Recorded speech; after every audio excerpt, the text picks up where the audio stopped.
பழனும் முந்திரி ஆப்பிள்னு அழைக்கிறாங்க. முந்திரி பருப்பை விட முந்திரி பழத்தில்தான் சத்துக்கள் அதிகம்.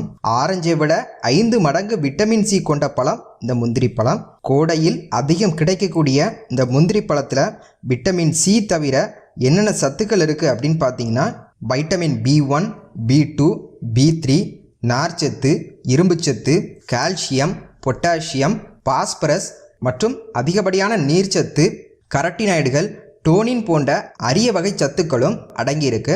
இவ்வளவு சத்துக்களை கொண்ட பழம் என்றாலும் கூட இந்த பழத்தை சாப்பிடும்போது தொண்டையில் ஒருவித கரகரப்பு தன்மையை ஏற்படுத்தும் என்கிறதுனால பலரும் இதை விரும்புறதில்லை.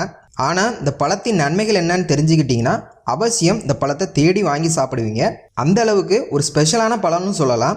ஸோ இன்னைக்கு இந்த வீடியோவில் முந்திரி பழம்னு சொல்லக்கூடிய கொல்லாம்பழத்தை சாப்பிட்றதுனால என்னென்ன நன்மைகள் நமக்கு கிடைக்கும் மற்றும் குணமாகக்கூடிய நோய்கள் என்ன அப்படிங்கிறத பற்றி தான் இந்த வீடியோவில் விரிவாக பார்க்க போகிறோம்.